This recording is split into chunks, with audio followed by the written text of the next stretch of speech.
Coucou tout le monde, j'espère que vous allez bien. Excusez-moi, je suis dans le rush. Nous sommes le lundi 3 février. Visiblement, je dois vous faire ça en express avant de commencer mes consultations. Ça ne m'arrange pas du tout dans mon agenda, car je suis en vacances en fin de semaine, donc cette semaine est une semaine très intense pour moi. Ceci dit, on me demande de vous faire cette vidéo-là tout de suite. En fait, vous avez eu un test, une évaluation surprise. Moi, je suis morte de rire. Hein. Je suis morte de rire. Vous avez eu une évaluation surprise sur ma vidéo. Alors, j'ai l'ordinateur pour vraiment pas me louper, parce que j'essaye vraiment d'être super efficace et d'être la plus concise possible, parce que j'ai envie que ce soit rapide, cette vidéo. J'ai vraiment pas le temps, désolée.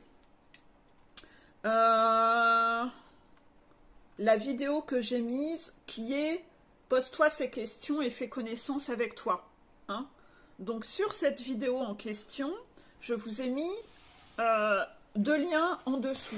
Il y avait le lien « C'était mieux avant » et il y avait le lien d'une chanson « Tu feras mieux que nous ».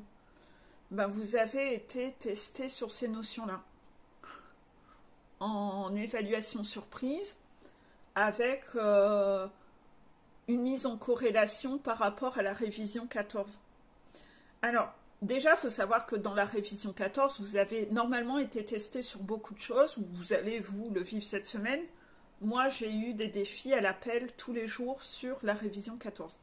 J'ai tourné pas mal de vidéos, mais ces vidéos-là, vous les aurez, je sais pas quand. Ça, vous verrez bien. J'en ai aucune idée. Ça apparaîtra pas tout de suite. Je pense plutôt que ça apparaîtra dans... Vous aurez sûrement des séances de rattrapage entre-temps et vous aurez la correction plus tard. Hein. Je mets les vidéos dans l'ordre et en ce moment, on est encore en train d'avoir des vidéos de novembre et décembre, je crois. Donc, vous voyez. Par rapport à tout ça, je vais essayer de me mettre en canalisation et de lâcher prise. Parce qu'en fait, je veux tellement être speed que là, je suis dans le contrôle. Je suis dans le contrôle d'aller hyper vite, mais c'est peut-être pas exactement le message qu'il faut que je délivre. Donc, je vais devoir me mettre en lâcher prise. Sinon, je canalise pas si je suis pas en lâcher prise. C'est pas évident, hein, quand vous êtes speed, de vous remettre en détente.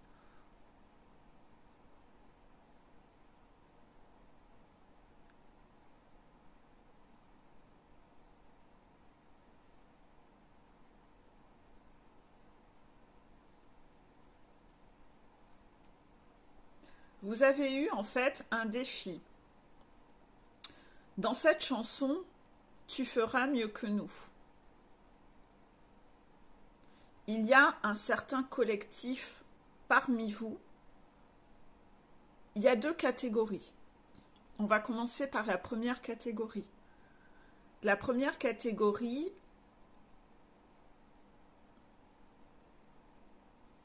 est dans un groupe où ce qu'il travaille actuellement, c'est oser acter une séparation et un divorce où il y a éventuellement des enfants. Et donc, en fait, on reste un peu pour les enfants. Et on ne verbalise pas. Vous voyez, chakra-gorge.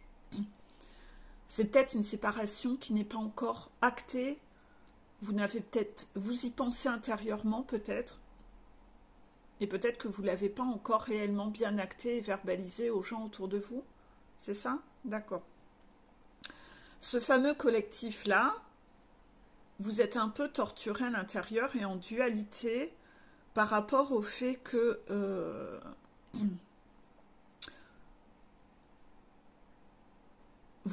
par rapport à l'éducation que vous avez eue, vous avez vécu quelque chose dans votre enfance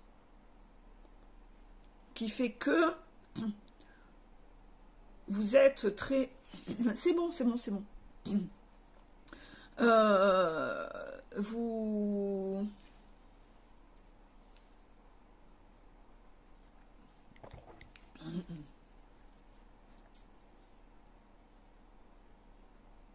Pour vous, c'est important, vos enfants. Et c'est comme si vous misiez votre valeur sur votre parentalité. sais pas pourquoi, hein, le chakra-gorge, vraiment, c'est un gros souci chez vous. Hein. Peut-être aussi avec vos enfants.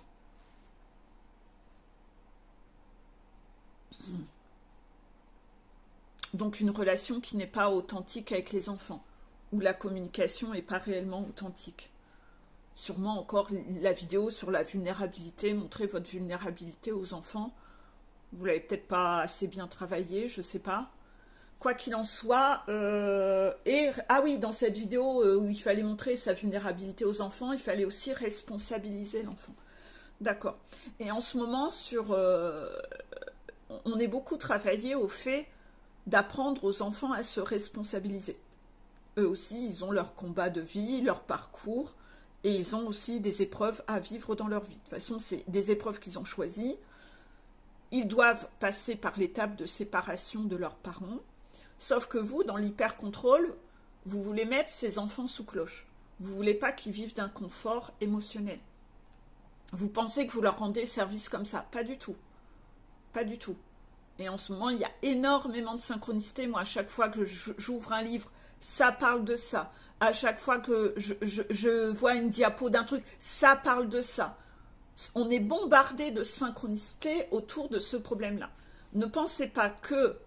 Alors, il y a deux choses. Soit vous-même, vous avez été éduqué en mode enfant roi, et vous n'avez jamais appris à vivre la frustration. Ce qui fait qu'à l'âge adulte où vous êtes dans un retard de développement émotionnel, vous êtes en train d'apprendre à gérer votre frustration parce que vos parents, en vous traitant en enfant roi, ne vous ont pas permis de travailler cet aspect-là quand vous étiez plus jeune.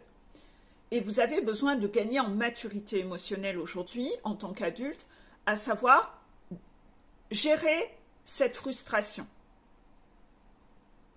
Sauf que vous ne savez pas le faire. Vous ne savez pas le faire. Et c'est sur un message. Et par rapport à ça, à cette énergie de frustration, vous allez devoir, vous pensez que vous allez rendre service. Comme vous, la frustration, c'est tellement souffrant à l'intérieur de vous. Vous vous dites, moi, j'ai pas envie que mon enfant soit frustré. Jamais frustré dans sa vie.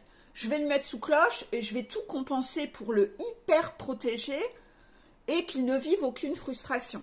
Donc en fait, vous devenez vous-même une tierce, vous êtes en train de dupliquer ce mécanisme familial, c'est que on ne doit pas vivre la frustration parce qu'on ne sait pas gérer ses émotions dans la famille. Et en fait, vous pensez que vous rendez service, pas du tout, vous devenez une tierce pour votre enfant, il va devoir apprendre à gérer ça adulte, et c'est beaucoup plus dur d'apprendre à le gérer adulte que si vous aviez appris à le faire enfant. Ça va toujours le mettre dans une énergie d'insatisfaction permanente dans toute sa vie. C'est exactement comme ça, cette torture interne qu'ont eux-mêmes les pervers narcissiques. C'est cette souffrance constante. Je suis insatisfait, je suis insatisfait. Et les runners sont beaucoup là-dedans.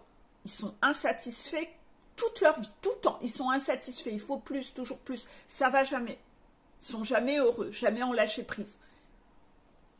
Et là, il y a un collectif qui travaille beaucoup comme ça, donc je pense que ça doit être un collectif de polarité peut-être plutôt runner, mais certains chasers qui sont aussi dans cette énergie-là en ce moment. C'est pour ça que je n'ai pas trop envie de mettre runner chaser. Il y a un collectif, voilà, qui travaille sur cette étape-là. Et il y en a d'autres qui, eux, ont eu des parents compliqués, peut-être qui, eux, ont été divorcés, et vous, votre mémoire du passé, c'est... Non, moi, j'ai pas envie, j'ai très mal vécu le divorce, donc aujourd'hui, j'ai pas envie que mes enfants vivent ça, ou vous avez des potes autour de vous qui ont diabolisé comment ça s'est passé pour eux, vous prenez ça comme parole d'évangile, que ça veut dire que si mon pote, il a vécu ça, ça veut dire que pour moi, sur Terre, tout le monde vivra le truc comme ce pote, c'est votre gourou, c'est votre tierce, et lui, il vient vous irradier du négatif, et vous avez du mal à concevoir que vous allez vous séparer parce que les enfants vont mal le vivre. Et vous faites déjà plein de scénarios catastrophes. Et dans cette chanson, tu feras mieux que nous. Moi, je l'ai introduit en vous disant pourquoi je vous introduisais cette chanson. Mais normalement, ce collectif-là, vous aviez un test, c'est qu'en écoutant la chanson, sans doute que Comme à un moment, Soprano, il fait la voix de l'enfant qui est en souffrance dans la séparation, qui rêve que ses parents se réconcilient, parce que là, il est dans un divorce où les deux se tirent dans les pattes, et puis le père, il déblatère sur la mère auprès de l'enfant, et puis la mère, elle déblatère auprès de l'enfant, voilà, vous voyez, c'est vraiment ce côté où vous mettez l'enfant vous utilisez, vous chosifiez l'enfant dans votre conflit, en fait, et ça, c'est très malsain. Le conflit, il est avec le conjoint, vous traitez votre conflit face à face et quand les enfants ne sont pas dans la pièce, et vous ne forcez pas à être amis non plus. C'est la nuance de gris. Voilà, c'est ça en fait. Et surtout, n'allez pas demander à l'enfant de faire l'intermédiaire. Ça, c'est très immature, ça, c'est très toxique. Vous n'avez pas le droit d'utiliser l'enfant dans votre combat. Par rapport à ça, quand vous avez écouté la chanson, je pense que vous avez été titillé sur les petits passages où c'est l'enfant qui parle, alors que dans la chanson, on voit bien que tout le monde est en souffrance. Et il y avait un test et un défi de est-ce que ça allait réappuyer sur votre bouton de « Ah ouais, mais dans cette chanson, on dit que « Ouais, non, mais c'est le signe que je dois surtout pas me séparer. » Je peux quand même pas me séparer, et que ça vous a ravivé une violence extrême d'imaginer l'enfant en souffrance. Si vous avez réagi comme ça, en entendant ça, vous avez loupé votre défi. Ça veut dire que vous n'avez toujours pas compris et vous êtes encore en train de vous sacrifier pour l'enfant. Sauf que vivre dans un foyer avec des parents qui ne s'aiment plus, l'enfant n'est pas teubé. Il est déjà frustré, il n'est déjà pas heureux. Et inévitablement, ça a des répercussions sur vous.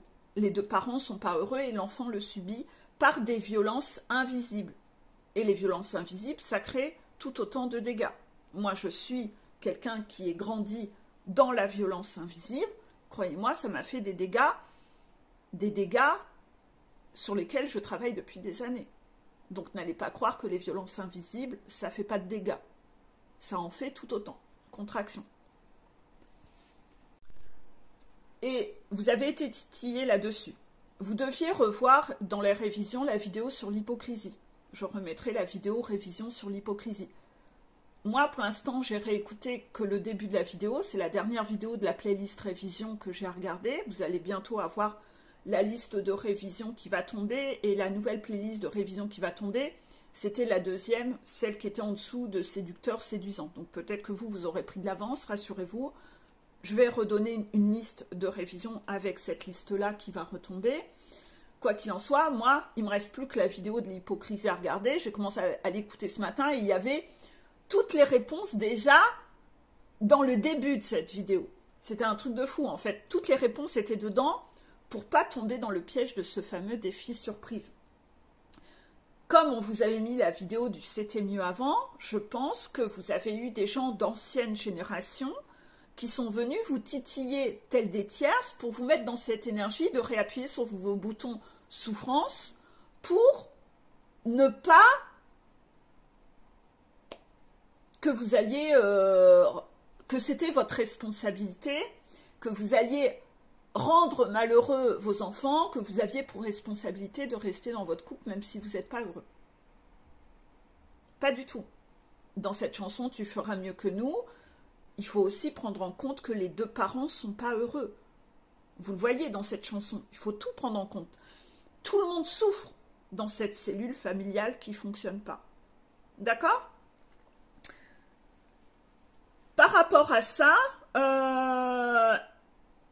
vous allez devoir voir quelle est la tierce qui vous a titillé ces derniers temps sur ce sujet-là, qui vous a renvoyé des messages pour vous maintenir. Les guides ont essayé de vous mettre en lumière le gourou qui arrive à vous créer cette souffrance interne qui est une violence invisible, parce que cette fameuse tierce vous envoie des énergies négatives à vous faire culpabiliser à l'idée que si vous vouliez vous choisir.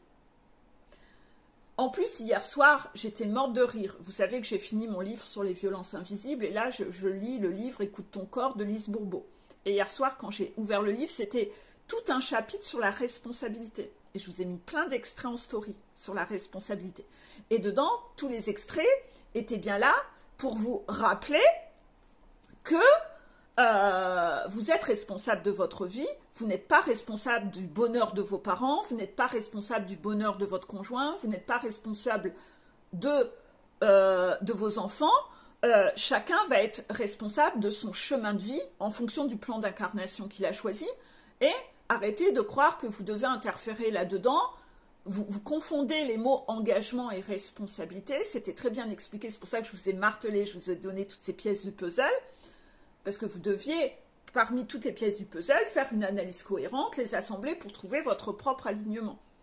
Et il y en a certains, malgré tout ce bombardement de pièces, vous avez juste retenu les phrases qui... Vous avez changé la réalité. D'ailleurs, je vous avais réinsisté en mettant 2 fois une diapo en disant qu'on filtre les informations selon la réalité et nos peurs. Et on transforme la réalité, voilà, c'est ça. Et en fait, vous avez retenu que ce tout petit truc au lieu de tout prendre dans la globalité. Et en fait, ça vous rend instable. Et si vous êtes instable, vous ne pouvez pas être en couple avec quelqu'un de sain et de guéri. Parce que ça veut dire qu'il y a encore des sources extérieures de tierces qui ont cette capacité de vous détourner de votre bonheur, de vous faire culpabiliser, de vous empêcher d'avancer. Et les guides voulaient vous mettre en lumière quels sont ces gourous dans votre vie, du c'était mieux avant, tu dois pas faire ci, il faut que tu, pour vous ralentir et vous empêcher d'avancer vers votre bonheur. Quand vous décidez de divorcer et qu'il y a des enfants, vous savez pertinemment que les enfants, en fonction, il y a un risque potentiel que dans la fratrie, il y en ait un qui le vive moins bien que l'autre en fonction de sa sensibilité ou que ça soit un peu compliqué au moment de l'annonce, mais très rapidement, ça va mieux. Oui, et surtout si vous avez à fond les ballons peur que ça se passe mal, on va vous le faire vivre temporairement pour voir si c'est bon, vous gérez bien. On va vous faire vivre votre peur pour vous montrer, bah t'as vu, c'était pas si dramatique que ça. Il l'a mal vécu pendant une semaine ou un mois, t'as vu, il a survécu, il a rebondi. Vous devez apprendre à faire confiance à vos enfants, ils sont capables de rebondir, arrêtez de vouloir les mettre sous cloche toute leur vie. Parce qu'en fait, vous créez un retard dans leur prise de pouvoir dans leur vie, dans leur développement émotionnel, et c'est vous qui, en les surprotégeant, les empêchez d'avancer. Vous devez les responsabiliser dans leur vie à apprendre à gérer leur émotionnel et la frustration, et là, vous devenez vraiment une tierce dans la violence invisible. Alors, vous sacrifiez vous, mais en plus, vous êtes une tierce pour vos enfants. Mais ça, moi, je l'ai déjà tellement expliqué que ça me gonfle un peu de réexpliquer ça ce matin, en fait.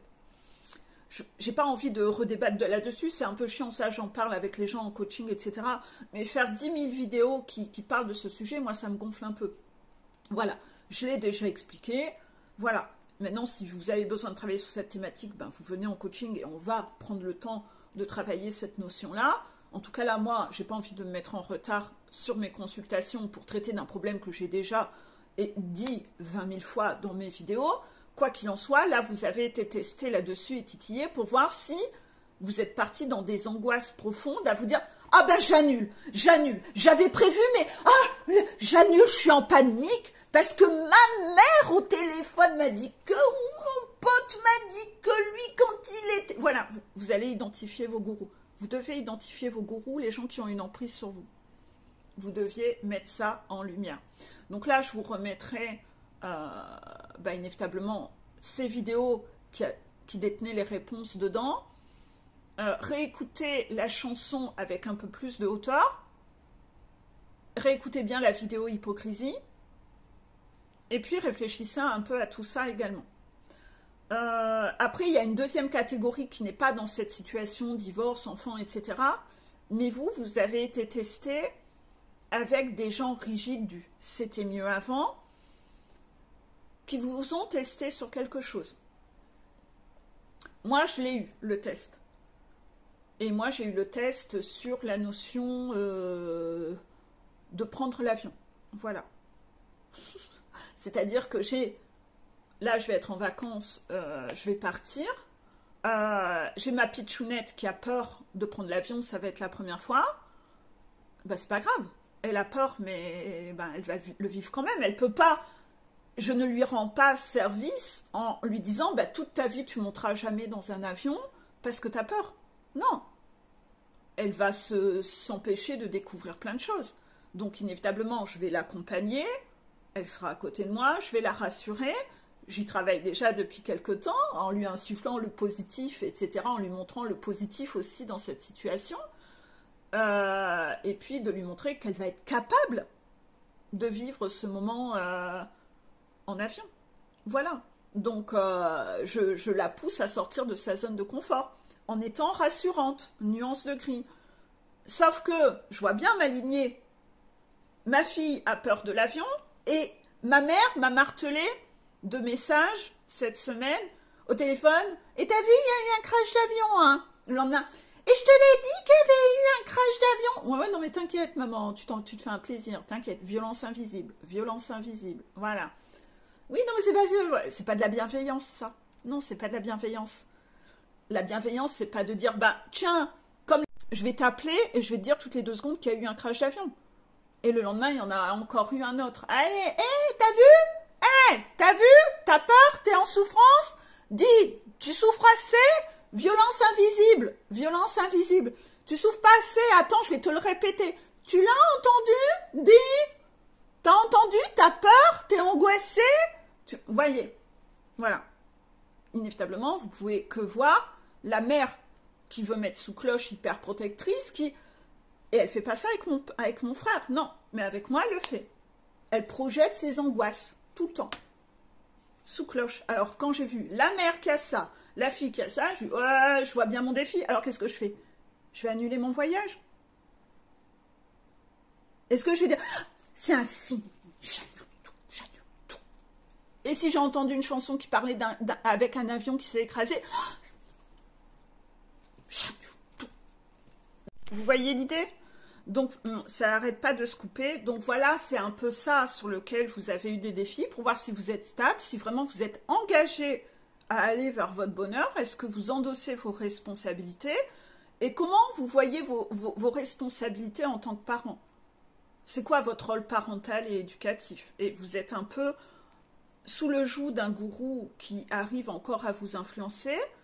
Moi, il n'est pas question que ça joue encore sur moi, ce genre de choses.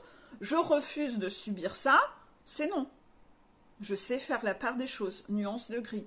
C'est pas parce que telle personne n'a pas travaillé sur elle et n'a pas travaillé sur ses peurs que je dois prendre ces peurs comme étant des vérités. Et que je vais devoir, moi, faire sacrifice de ma vie en fonction de ça. Vous voyez? Eh bien, vous avez un défi là-dessus. Vous allez devoir aller chercher qui autour de vous, et c'est en lien quand même avec la lignée familiale. Hein. Vous avez peut-être 1 ou 2 amis très tierces autour de vous qui dupliquent encore, histoire de bien vous bombarder, etc., pour vous ralentir.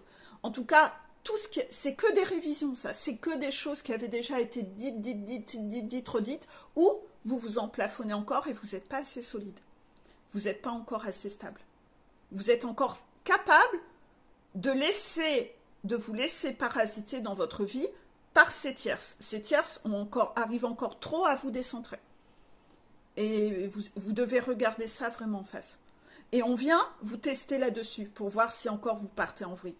Si vous partez en vrille, c'est que c'est pas OK. C'est que c'est pas OK.